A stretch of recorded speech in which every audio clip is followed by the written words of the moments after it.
All right, good morning, everybody. We're about ready to start our second presentation for today. Sorry, we're a couple minutes late, but we're going to get going here. I would like to introduce Janine Dallow, who I've had the pleasure of meeting over the past few months, and we've had some conversations about her attending Roundups. And she's very fortunate right now to be staying near the Carter Wild Horse HMA in California, which she's also going to talk to us about a little bit as well. A bit about Janine. She is a wild horse advocate who experienced wild horse roundups for the first time in 2024. She went to four of them: the Northlander Complex in Wyoming, Twin Peaks in California, the Devil's Garden Roundup in Northern California, and also Buffalo Hills. Today, she's going to share her experiences with us in attending roundups, and then she will be talking to us about the Carter Reservoir HMA in California as well. And Janine, the floor is yours. Thank you. And thank you so much to you and Jen and Chris for putting this together, Heather. It's super important that we all hear from each other. So this is my first time doing a presentation, so I'm sorry if there's any glitches, but I'll get into it. So I'm here, I'm going to talk about the Roundups and the Carter Reservoir herd management area.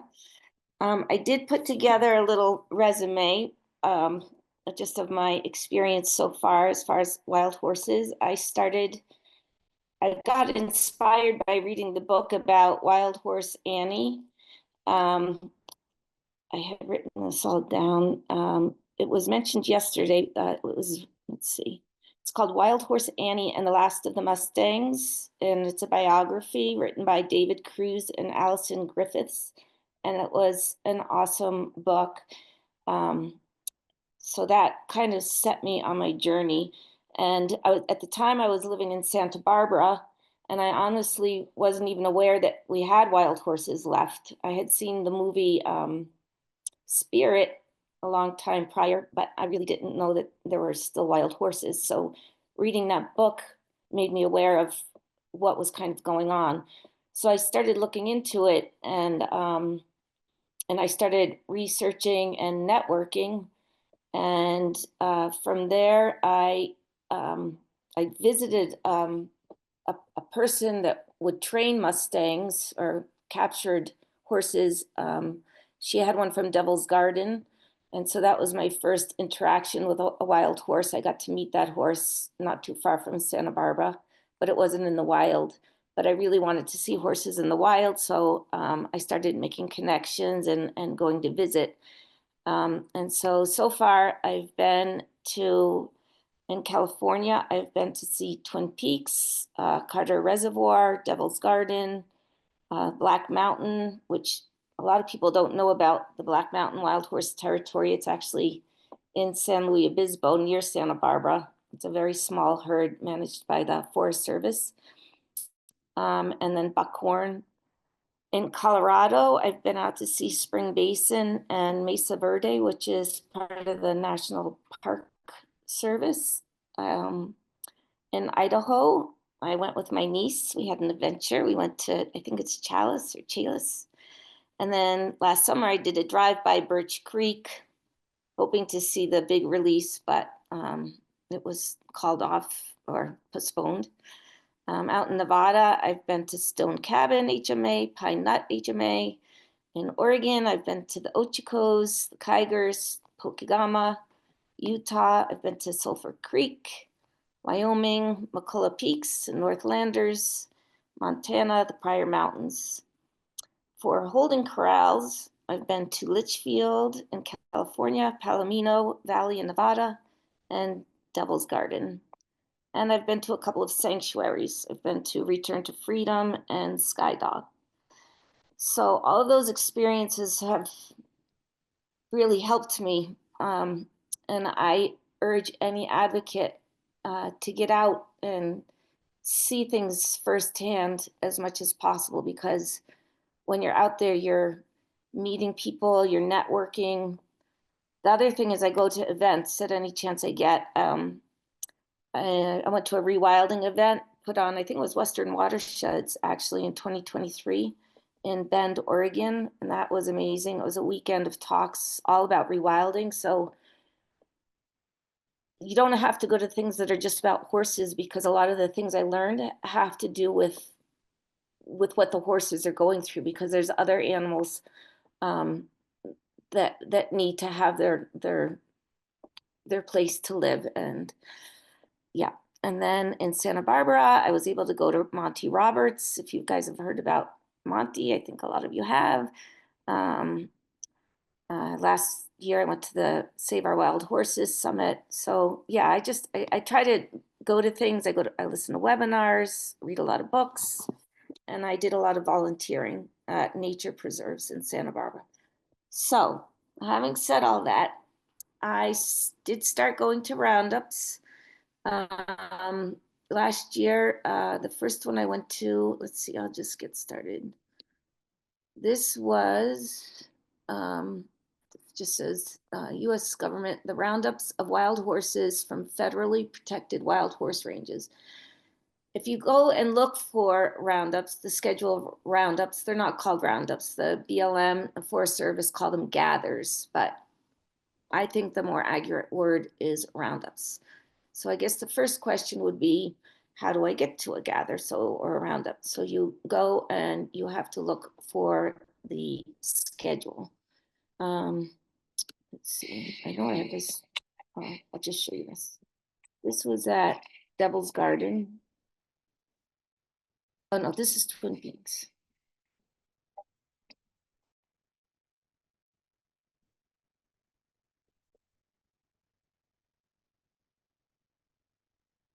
The reason I chose this video is because it shows these two Mustangs that weren't captured, but look how they're so concerned for all the ones that have been captured. They won't leave. So this is a reason it's important to go and stand witness, because you can educate people that might think that the horses have no feelings, or that they're just animals,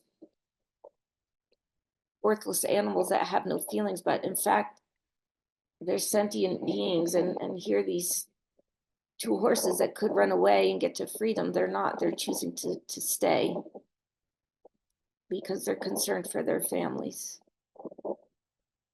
Let's see. So roundups is our right to observe. We're supposed to have a right to go to these roundups. You know, as American citizens, we're supposed to have a right to be a witness, but they don't always make it easy for us. Different roundups I've been to, I've had different experiences as far as what I can and can't see. Part of that has to do with the topography, but I think that in general, they don't make it very easy. So here we go. If you want to find out the schedule for a gather, if you go on the BLM website, you can Google it, and you Google Wild Horse and Burro gather schedule, and it'll come up with something like this, and it'll give you a tentative schedule. And just know that these schedules are subject to change, so you just have to keep updating or looking for them. The Forest Service does not provide anything like this. They kind of just announce them as they go. The other thing you could do is visit websites. For instance, Save Our Wild Horses, on their site, they actually have a page attending a wild horse gather. And they there might have the updated schedules. This is know before you go. Often once you do sign up for a gather, you'll get an email you'll contact the office of whoever's doing the gather, and they'll send you an email, and then they'll send you some literature, and they'll tell you what you need before you go. So for instance, some of the things that are necessary to have when you go, obviously plenty of food and water. there's nothing provided for you. So everything that you want or need, you have to bring in for yourself. And often the meeting time could be 7 in the morning, 8 in the morning, and then you may not be released till 5 in the afternoon. If you're in the high desert, like this summer when I was in Twin Peaks, or the fall, in the morning we woke up, it was freezing. It was so cold. So we had tons of layers of clothes on, but by the afternoon, the sun was just beating on us. There was no shade. We were standing in these black volcanic rocks. And so then I ended up with just a tank top on and I was hot. I thought I was going to faint. So bring plenty of food and water, sunscreen. It's necessary to wear clothing in earth tones because one of the things for observers is um, you can't disturb the horses. You can't interfere with the gather. So you can't wear any kind of loud clothing or, anything that might shock the horses. Sturdy shoes for hiking. The gear, you're going to want binoculars and a camera with a telephoto lens. And because you're using a telephoto lens, a tripod is recommended. I use a Nikon Coolpix 1000, which has been awesome. It was a gift, and I'm so grateful for it because it's enabled me to see things I would never have seen. Because they really place you very far from the trap site. You're going to want a small chair maybe to sit on, blanket, appropriate shoes. I can't see my notes here because they're blocked by the bars. And be prepared for weather extremes. I think I said that. So that's that slide. And then I included a couple of videos here just to show you what it's like. So in the morning, you'll meet at a designated meeting spot. The BLM will have you, they'll say, okay, everyone meet at this parking lot. So this was for the Northlanders complex. So we got there and then you caravan out to the site. So this is kind of what that looks like. And this is actually kind of sad because here we're turning off the main highway into the HMA, knowing that we're going to gather, and there on the right are all these free horses. And as you can see, they're not overpopulated. I had gone out there the night before the gather started, and I didn't see one horse. I drove for an hour. So this was actually pretty heartbreaking. So yeah, so here we're just caravanning out. The BLM is very strict. They have people in the front, people in the back. You have to stay in a row. And the sun isn't quite up yet. So that was pretty heartbreaking to see all those guys all being peaceful. Let's try to go to the next slide. This was the morning of going to Twin Peaks, and here the road was super dusty, and I had my car full of things I was in the process of moving. So I had crammed everything so tightly in my car that I couldn't get my back window all the way up. I had driven 12 hours to attend this roundup, and yeah, my car got dusty. It was a mess. And this was before the sun rose.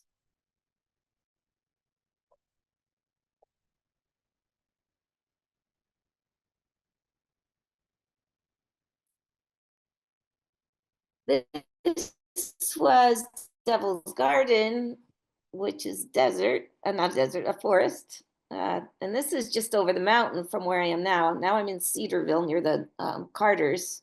But this is at Devil's Garden, and this was back in November. It had been snowing earlier in the day. This was at the end of the day. The snow melted, but what a slushy mess. And keep in mind that the horse trailers are in front of us. So what we're going through, they had just trailered these poor captured horses over these same roads.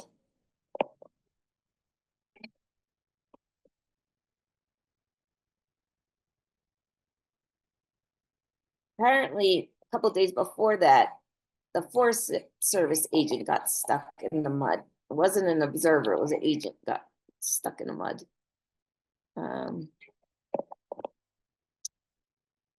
Okay, so I still don't know the answer to this question, but apparently the public is allowed to, there's the Forest Service and the BLM are supposed to allow meaningful access to observers. But I don't know what their definition is of that, because in my experience, we often don't get meaningful access. This is an example of us at the Northlanders complex. These are all the BLM folks hanging out. These were all our vehicles parked where they told us to park. And the trap site is way over to the right. These are the observers all standing in our designated spot. This little pink thing, I don't know if you can see it, but that's like a little ribbon. They say this is where you can stand. You can't go past this area.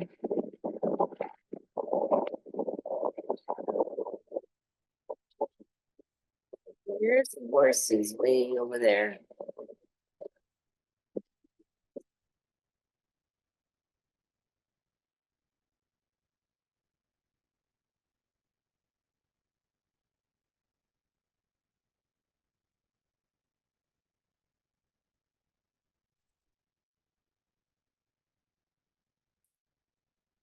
That So this one I include, this is just how the nature of the Roundup. So I tend to take videos, and I take long videos because I feel it's important for people to know. I just started uploading them to YouTube because the videos I have are so long that they're really hard to post on Facebook or any kind of social media. So I just started a YouTube page. I called it Heard and Seen, or Seen and Heard, videos of wild horses. But what was really impactful to me is how long they run these horses for. The helicopters go off and they could be gone for 45 minutes, an hour, and then you might start hearing the buzz of them, but it could be another half hour or more before they actually come into view with the horses. So I have no way of knowing, we have no way of knowing how long and how hard those horses have been run since before we even see them. And then once we see them, I could be filming for another 20, 25 minutes of what I can see. So here's towards the end, and I don't know if this video quality is very good, but the horses are sweating. And this was super hot temperatures. This was, I don't know, it was definitely in the high 80s. I don't know if it was 90s or more, but it was super hot. Now this is the trap site. This is the Judas horse, which it's a trained horse that the wrangler releases. So if you can see, there's a stallion in front. This guy's going to release this Judas horse. So he fakes these guys into following him. But you'll notice the stallion kind of isn't faked out, but the horses behind him are. So this horse starts going, and then the stallion keeps up. He does try to turn at the last minute. He slows down, but the helicopter angles itself so he flashes all this dust and dirt into the horse's eyes, so they have no choice but to run. And then the wranglers all run in after them with their flags, shut the gates, when they're captured. So the BLM refers to that horse as a Judas horse. The Forest Service calls it a Prada horse, but it's the same thing.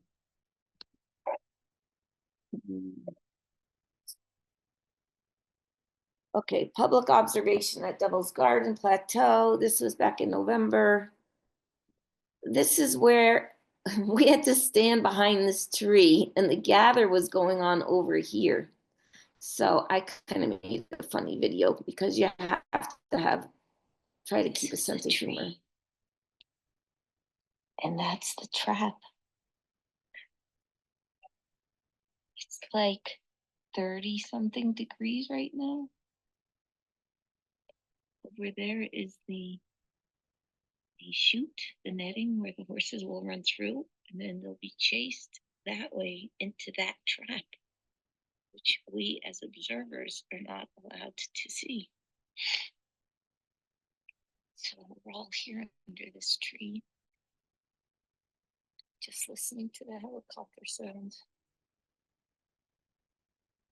But this is our public access. You can hear the helicopter, but we cannot see it.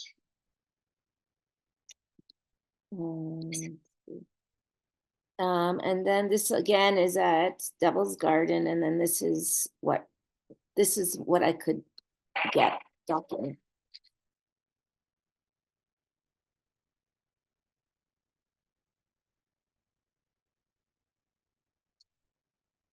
Then you'll see the Judas horse go by first. He's over here somewhere.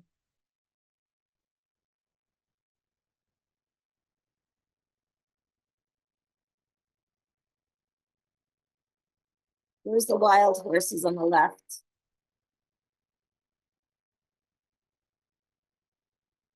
There's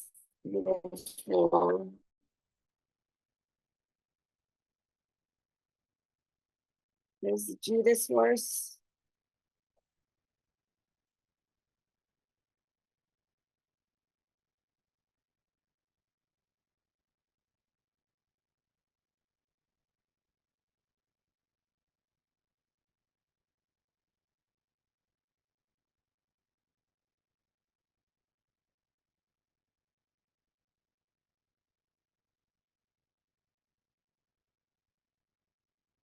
Trying to get the trap, but I really can barely see anything.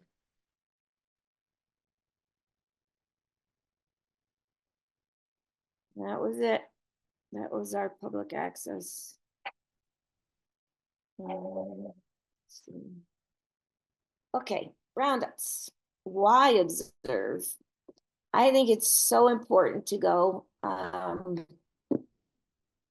and to call and ask if you can go, ask about, why are they rounding up? Because the horses can't speak for themselves. It's like they're being tortured or abused silently. And I mean, if you think of any being that's being hurt and people don't know about it, it's horrible. So, if a tree falls in the woods, does it really make a sound? If people aren't there taking notice, then this is all going on and there's nobody standing a witness for these horses. So I think it's important to go. And one thing that happened was when we were at Twin Peaks this summer, I had stopped filming. I didn't have my camera. I had my back turned to what was going on. What happens is once the horses are all rounded up, in the trap, they have trucks that are carting them off constantly, trailers, because they need to make room in the trap for the helicopter to bring in more horses. So from the trap, these trailers are taking horses to a temporary holding just to make more room in the trap for more horses to come in. So I had my back turned because the helicopter wasn't coming, and I'd been seeing trucks go by all day trucking out horses, so I didn't think anything was going to happen. And I was talking to another observer. There was three observers at this roundup. Myself, a gentleman named Steve, and a woman named Marie. And I was talking to Steve, but he and Maria are much more, they've been doing this a long time. So they always had their eyes on the trailers in case something like this happened. And all of a sudden, Steve yells, the door's open, the door's open. And the BLM guys, our escorts, are sitting next to us. They weren't looking either. And all of a sudden, everybody looked, and we saw the back gate of the trailer door open, and the horses started falling out. So these are photos captured by Steve with American Wild Horse Campaign. These are photos taken by Marie. She works with wild horse education, and thank God they got those pictures, because as soon as I saw what was going on, I looked away. I was horrified. But immediately after, once they were down, I did pick up my camera and I videoed. These are the BLM guys. The horses just fell out of the truck. The truck doesn't even know at this point. The truck's still going. So it had gone this way. The horses, there they are. They fell. There's cattle there, which is ironic. So the horses just got up. What's remarkable about horses is they didn't run in 10 different directions. They immediately regrouped. Now the truck is starting to come back. There's Steve and Maria's over there. So it was because Steve shouted that the BLM personnel called down. They all have radios, and they notified as to what was going on. And then it gets sad, because here these horses finally made it up. And that was me. I just said, oh no. I'd been watching them slowly make their progress up to the top of the mountain, thinking they were free. And I couldn't believe it. The helicopter came back. And he chased them. It seemed like forever, but he chased them back over the hill and out of sight. I think he was trying to get them down to the track. Their official word later was that they went back to check on the horses and that they were okay. And that's why they let them be. But I believe he went up there to get them. But that's just my opinion. But he was chasing them for quite a while. And I have a bunch of a series of videos, because it was so long, that I did upload those to my YouTube channel today. So just for people if they want to see. But yeah, that was terrible. Those were those injured horses.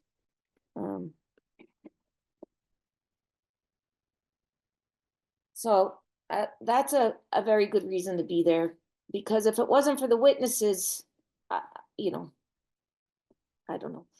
Sometimes something good happens. So this was kind of cool.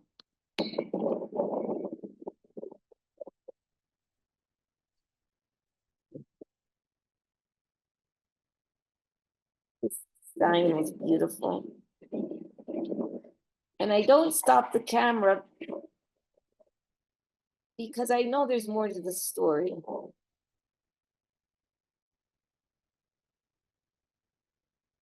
And this, just of course, and when I went back and looked at my videos, I actually found a video of him prior to them being trapped. He was leading. There were hundreds of horses, and he was in front of them coming down the hill before they got trapped. But I kept my camera on him because eventually he comes up pretty close to us. It was almost like he knew we were there,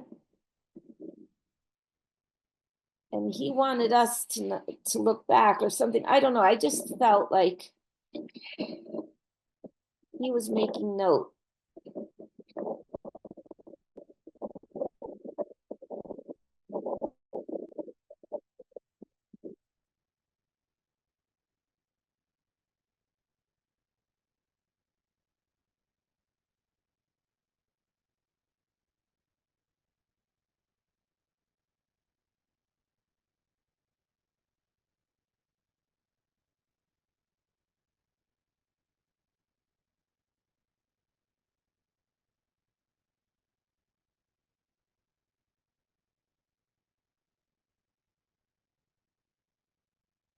Sorry for the duration of the videos, but I think that it tells a story. He knew we were there.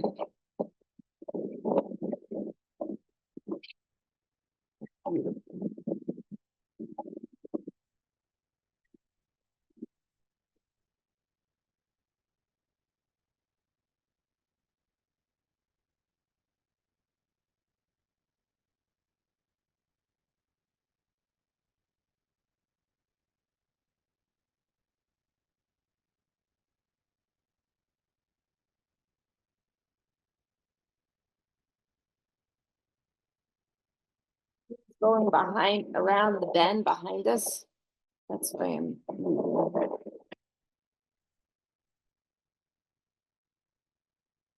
Just before I lose sight of them, look. No.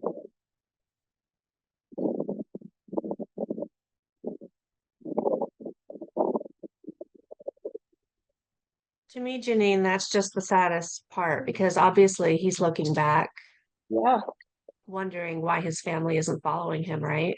Like, it's terrible. It's heartbreaking.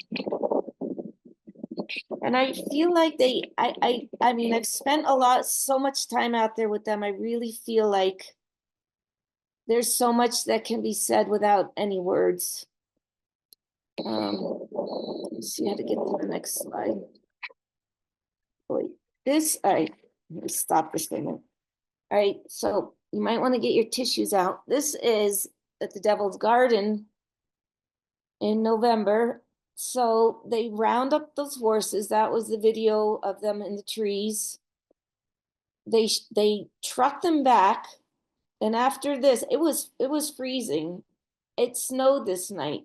So what they do with the Forest Service and the BLM is they immediately separate the horses that they captured that day. So they have a pen of mares, a pen of stallions, and a pen of the babies. So these babies went from nursing with their mother to now they're separate. And when I asked the BLM people about it or the Forest Service, they said, oh, they're weaned. And I said, well, what do you mean they're weaned? And they said, well, they don't need to drink from their mother anymore. So I guess they're weaned by the fence. So this is a mare. In the foreground are the mares, and in the back are the babies.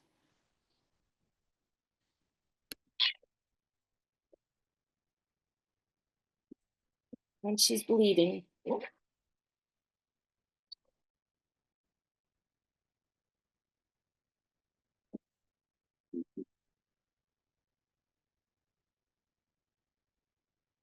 And the stallions are off to the right. You can hear them screaming every once in a while.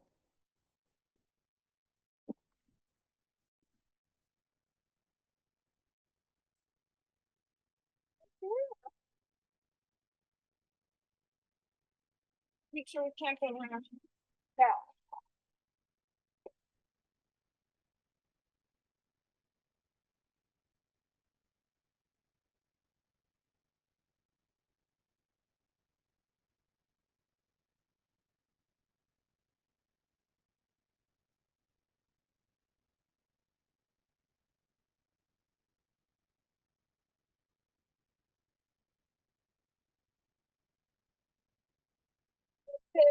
They're still like young, they'll leave them with the moms.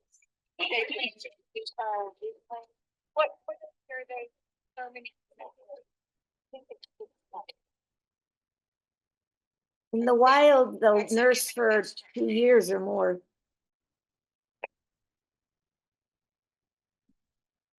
So when they give the count and they say 7 foals, does that mean that they've been weaned or that 7 foals still nursing? When they give you the numbers, I just report the foals. I can't tell you that they've been weaned or. So foal doesn't mean that it's still with its mother, but it's not counted as an adult. All right. That's so sad. So I think it's kind of clear why it's important to go and be a witness. This is a picture of a truck leaving a trailer. This is like the trailer that opened up where the horses fell out of. So from the trap site, they're trucked to temporary holding, which looks something like this. If you're lucky, I guess the norm is that anybody that's been observing during the day, that at the end of the day, they'll let you go to temporary holding.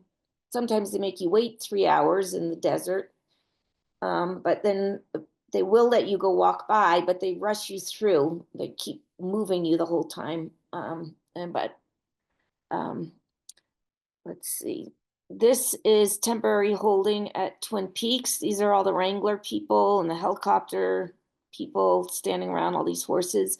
And it's ironic because they tell us that they only will allow 3 observers on site or whatever. They limit us because they don't want to stress the horses. But yet, look at all these people. And I've been to a roundup where there were children there, the family, I don't know, I would imagine they were children of the Wranglers, but yet they don't, they limit the amount of observers. Oh, this picture is, so this is temporary holding. Then they go to long-term, I guess, holding. This is at the Litchfield Corral. So this has thousands of horses. These are the horses, once they've been processed and they put those tags on them, they become numbers, just numbers. And these are the little foals at Litchfield. I don't know if they were from Twin Peaks or not. Okay, now to some happy news. So that was it for the roundups. And I don't know if I should answer questions on roundups or just go right to talking about the Carter Reservoirs herd. Let's talk about the Carter Reservoirs and then we'll hit the question and answer box. We have about 30 minutes tops left altogether. Okay, so of all the herds I've been to see, or of all the places I've been to see, I feel like this has been like Disneyland. It's the one that I guess I would compare it to of the ones I've been to was the Kiger HMA. I've been out there several times and I got to camp there and spend quite a bit of time and saw hundreds of horses. But there are in the Kigers there is a lot more fencing, like pastures, whereas the Carters are much more remote. There is some fencing, but it's in general, it's divided into 2 main areas, but the landscape is amazing. And here I can't see my notes, and I had notes and I don't know where they are, but the Carters are also super special in their coloring. As you can see, they've got this ancient DNA, these markings these are called shoulder capes. A lot of them have zebra striping on their legs. They come in all colors. The Kigers are kind of uniform, I think, with the dun factor. I think the Kigers, well, there's there's really cool looking Kigers. There's a lot of the Grullias, I guess you call them. But here you get a lot of Palominos and these horses are not used to seeing people. They're like I said, it's remote, so they're so they just, I don't know, they're just really way cool. Finding the Carter Reservoir Herd Management Area. In 1971, the Free Roaming Wild Horse and Burro Act mandated that wild horses and burros be managed for viable populations in the area where they were found. So in 1971. So as a result, the Bureau of Land Management was entrusted with creating and managing herd management areas, which is HMAs. In 2025, the BLM manages wild horses and burros on 177 herd management areas across 10 Western states. This is a map showing a bunch of the herd management areas. And what's sad is that even though this act from 1971 said that they were supposed to keep the horses and manage them in areas where they were found, what this map is showing you is all the areas that are in pink have been zeroed out. So these in 1971, these were managed for wild horses. These were also herd management areas, but over time, since the 70s, they've been zeroed out, meaning they removed all the horses from these areas in pink And now they're no longer called herd management areas. They're only called herd areas. The Carters are here where the arrow is. So the Carters used to have a big area called New Year's Lake herd management area, but it's been reduced down to this little tiny point. This is the corner of California. This is Nevada, California, and Oregon is up here. And I have another slide that'll get us in closer if I can get back to my controls. Let's see. The Carter Reservoir herd management area is within BLM's Surprise Valley District and managed by the BLM Applegate Field Office located in Cedarville, California. Cedarville is the largest community in the valley with a population of about 828 people. Most come from multi-generational ranching families, where they mostly ranch cattle and sheep. There's also 3 indigenous tribes. Trying to get to that, but I can't see. The Modoc, Pit River, and Northern Paiute tribes. I included this picture. They don't have signage announcing that you're within a wild horse territory. There's no good maps. You go to the BLM office, they say they don't have maps because it's a liability if they give someone a map of where the horses are. Because if you go looking and you get hurt, then they're liable, is what they've told me.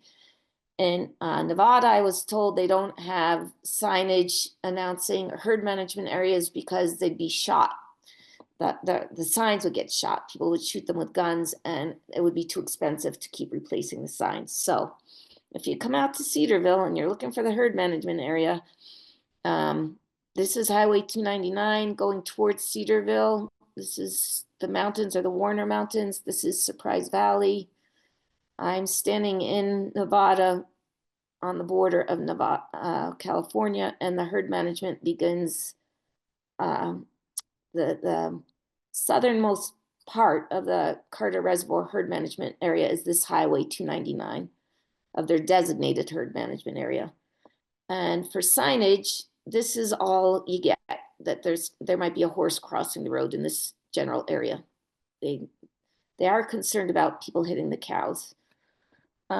This is a sign saying your public lands. This is a road, the main dirt road that would take you down into the Carter Reservoir herd management area. But this is as good as the road gets. It very quickly gets super rocky, and I wouldn't go down that road without an ATV or side by side with somebody. This is more of a close-up. So again, this is showing you the old New Year's Lake herd management area. A fleeting New Year's Lake HMA. The New Year's Lake HMA was created in 1971 and it encompassed 284,915 acres.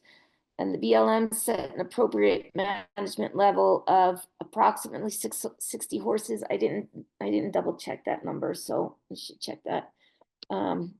It extended from Oregon south into California's Surprise Valley and east into the Hayes Canyon range of Nevada. It was contiguous to other HMAs to include the wild horses historical migration range. So looking at this map, you can see all these earth tones. These were all herd management areas. So the horses could naturally migrate. And up here I marked, this is the Kygers are up here, although that's not where the Kygers were originally found. I don't know if you know the history of the Kygers, that they were kind of created. That area was picked by the BLM where they took a bunch of horses that they liked the color of, and they put them all in this area and called it the Kyger HMA. It kind of became an area for them to let the horses breed so they could retain those cool colors. But originally, I think that they were all around here. So anyway, so this is the original New Year's Lake HMA, and also just FYI, the Modoc Devil's Garden Wild Horse Territory, because they're managed by the Forest Service, not the BLM. They're right over here. So this is the mountain range, the Warner Mountain Range.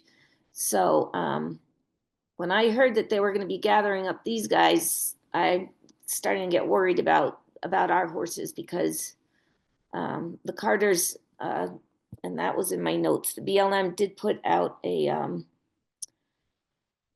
they did put out a proposal to start a roundup of the Carters.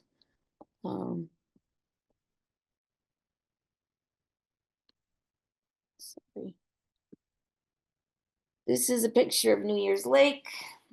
The horses still go there. They're not aware that they're not supposed to. It's beautiful. It's incredible. It's a big migratory path for birds.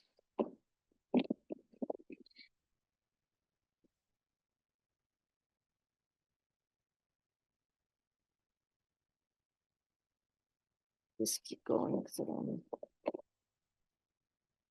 Okay, when people say that the wild horses are just feral domestic stock that have been released, that's just not so. I mean, these horses have evolved here. It's clear.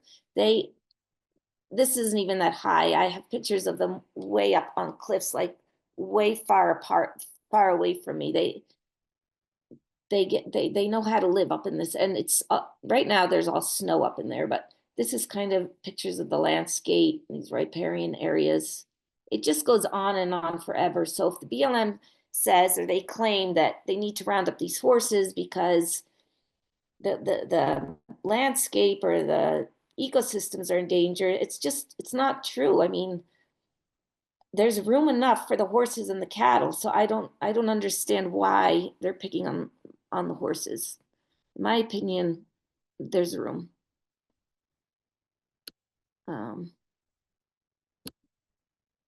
This was such a cool day. I was looking at a different herd, taking pictures, and all of a sudden behind me, I see this. Alright. And some of these horses have become accustomed to us because we're out there. And so I don't know if they had never seen me before, if they would have walked by, and I do have a super zoom on my camera, so it's not like I'm not as close as it appears that I am. But I am close enough that I can hear their footsteps.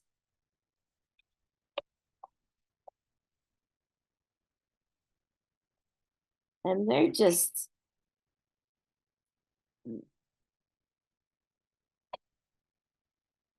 the baby nursing. I mean, it's just crazy for them to take those babies away from their parents, their moms.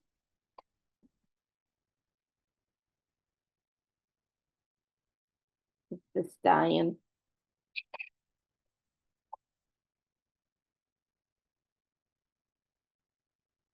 They're so cool.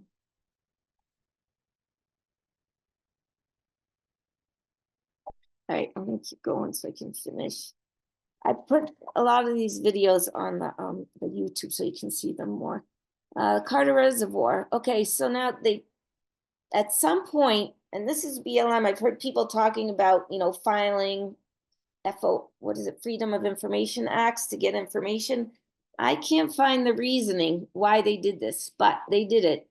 They took all this land away from the horses, and this is what's left of the Carter Reservoir herd management area. So it went from that huge area, I forget what the number was, so like 230,000 acres down to this 23,000 acres. And they're saying the AML, the appropriate management level for horses, is 25 to 35 horses. And the BLM's report they just put out, or the gather proposal, they're estimating, they did population counts, that there's 400 horses approximately, but they're including all the horses that are still in the area where they used to be. But what they want to do is come and take all those horses off and just leave 25 to 35 after they've been treated with birth control in this tiny little area. I just said Carter Reservoir, keep them wild. I did have some notes down here that I can't see, so sorry. But I think probably the most important thing is just the pictures, because you can see these families, they stay together. And, you know, this is maybe a yearling at this point. This baby was probably from the year prior. And now in the spring, he's got, you know, a little brother or sister, because in the families, the stallion will have more than one mare often. And I mean, it's just nature at its finest. Oh, I think I might have written something in here about when Lewis and Clark first came to America. And there were millions of horses roaming around. There was no issue. There was no like land degradation because of too many wild horses. There was buffalo and horses and wolves and lions and bears, and everything was managed by nature. And I don't see why it can't be that way still. I think our public lands should be managed for nature.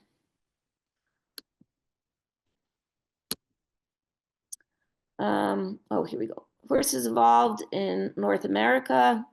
They went back and forth to Asia and Europe over the Bering Land Bridge. During the Ice Age, the numbers significantly decreased in North America, but the species survived across the extant land bridge. I don't know if I used that word correctly.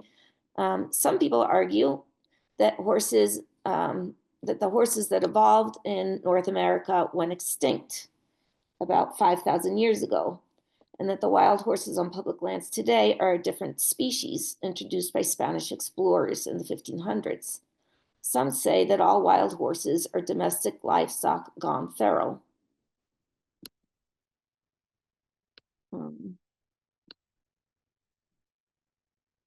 But science is not static.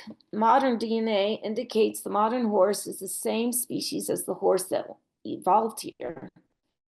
Even if horses had disappeared in North America with the arrival of Spanish explorers, they are at minimum a reintroduced native species. It's critical to note that many cultures, many indigenous cultures to North America, maintain that horses have always been here and are an integral part of their history. And luckily, there's more and more studies coming out that are narrowing that gap.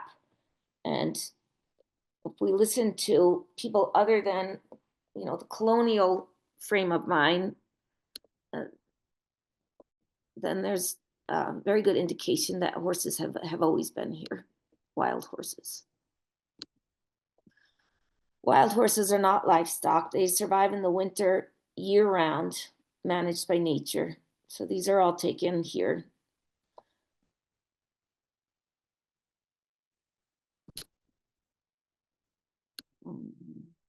The diet of wild horses varies depending on the seasonal forage available. At these roundups, I'm always talking to the BLM people or the Forest Service people that they send out to babysit us. And I'm always shocked that they don't seem to know what horses eat. They say, oh, there's no food for them. There's no grass left. I say, well, they eat cheatgrass. And they say, no, they don't eat cheatgrass. That's not good for them. They eat woody things. They say, no, that's not true. But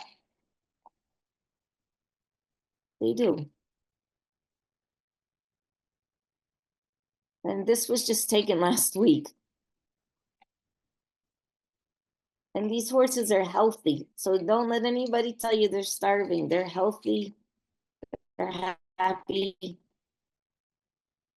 They're beautiful. They were made by higher powers. And if they're gone, we can't bring them back. Within the New Year Lake HA and the Carter HMA, 100% of the wild horse range is part of BLM livestock grazing allotments. Livestock raised on US public land accounts for less than 2% of meat consumed by Americans. These are lines. This is the New Year's Lake HMA, and then there's the Carter, and all these other lines are the livestock allotments.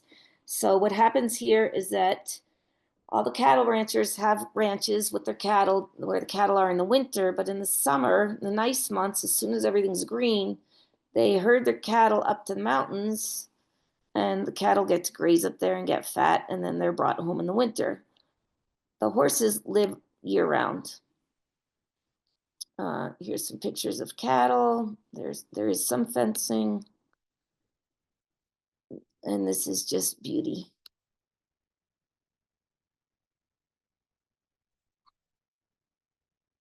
We have a rainstorm here. Oh, and it's snowing, so I don't know if you hear stuff, but I have snow in my window.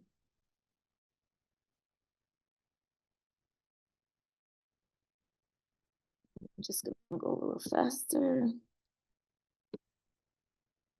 Wildlife.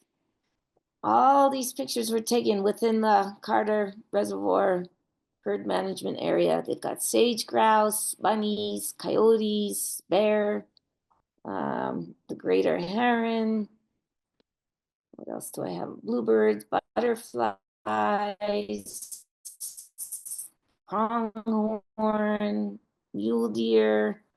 I guess there's elk there. I haven't seen one. I've seen a mountain lion prince, but I've never seen a mountain lion. Oh, and our public lands, you can come. So this is a campsite with wild horses running around. And these are just some more beautiful horses with their beautiful markings and their colors. Look at this guy's mane. He blends in with the sagebrush. This is really just happening. Oh, I know what this was. Hold on. So I was watching this guy graze for quite a while, maybe 20 minutes. He knew I was there. He's a stallion. All of a sudden, I couldn't get my camera up fast enough. This just happened a couple days ago. He started charging and he was coming kind of straight at me, but I just knew I wasn't supposed to be afraid. So I got my camera as soon as I could, and this is what happened. Where did you come from? A horse had crept up behind me, another stallion. So then I think the stallion was looking out for me, and he went to tell the other guy, she's cool. So they had a little conversation.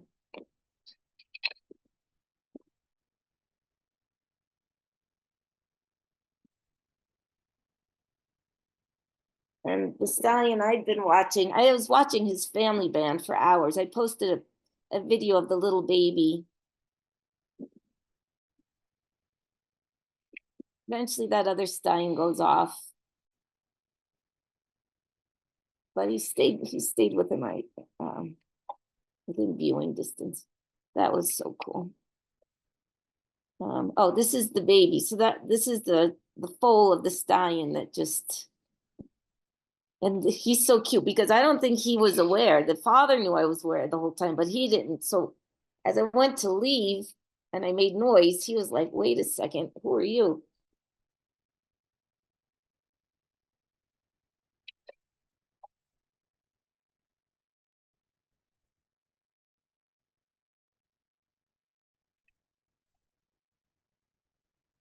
So this is his mom.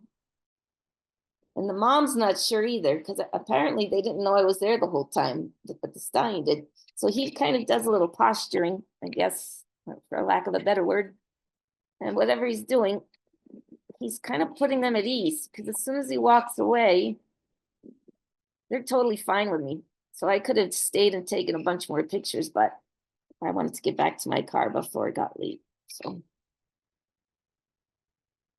they're just such intelligent beings. Janine, I hate to say this, but I can only give you Okay. about 3 more minutes to get through your slides. So I don't know if you're going to want to Right. start picking and choosing.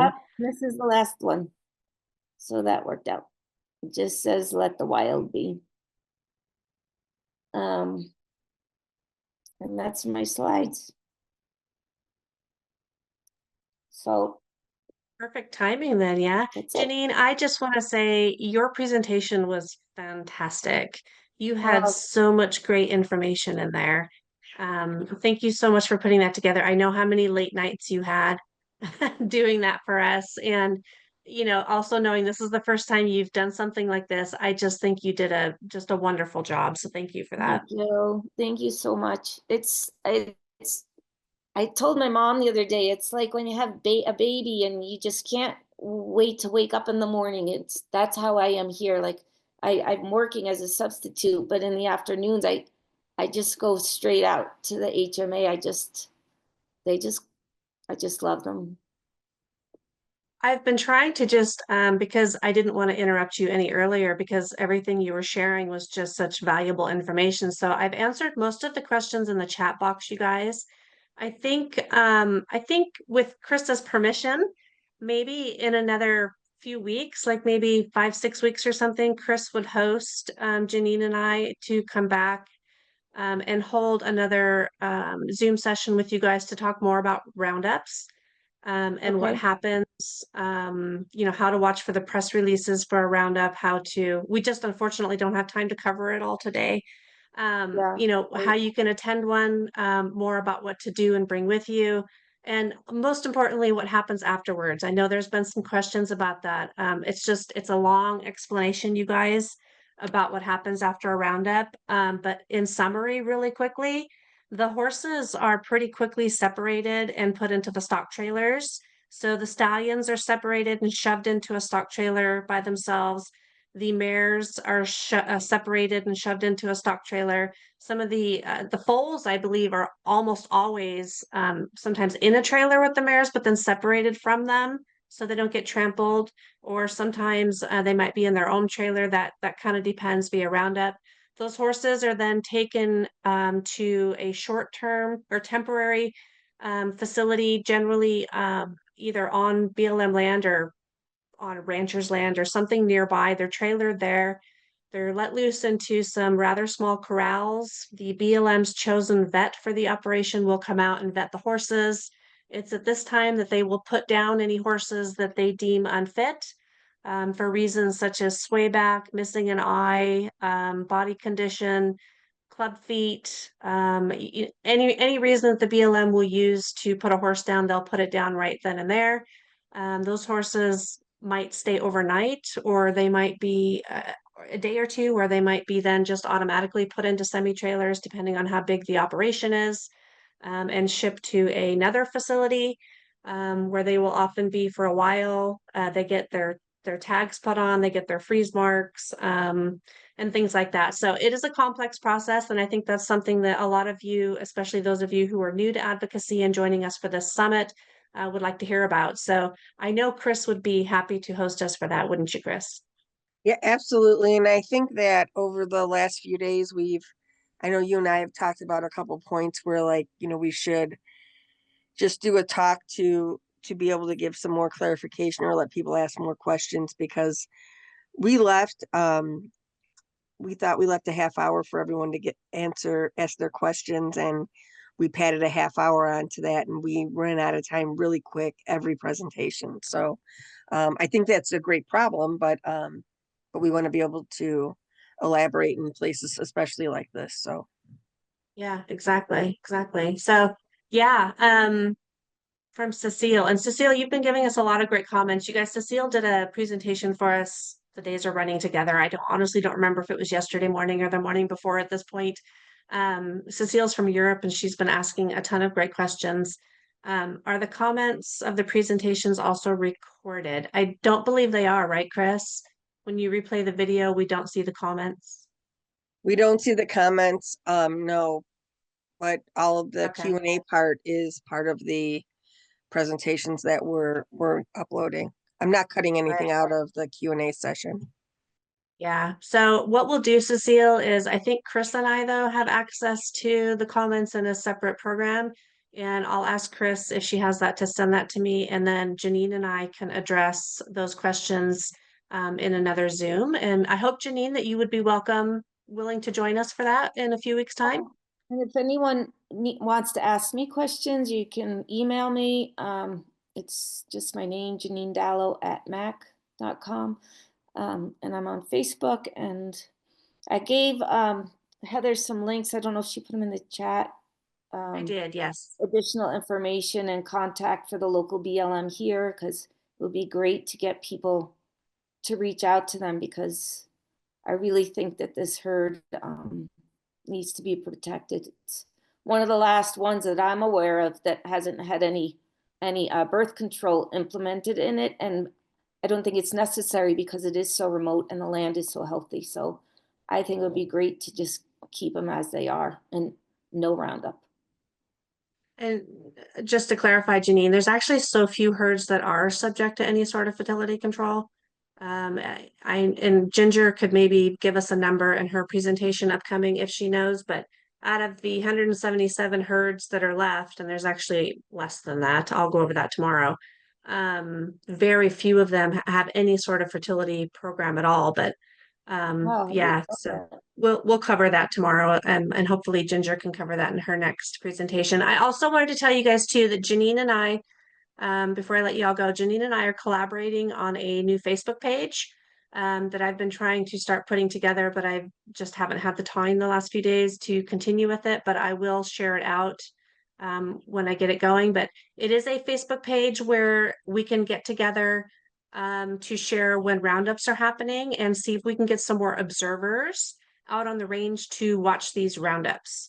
So the page will be specifically about roundups, when they're happening, and it'll be a place where we can all get together to join up and hopefully attend some roundups together. There are so many roundups that happen where Wild Horse Education, for example, is the only organization or group of people who are out there at the roundup. And I give all credit to Wild Horse Education, Laura and her team for doing that. It's unbelievable.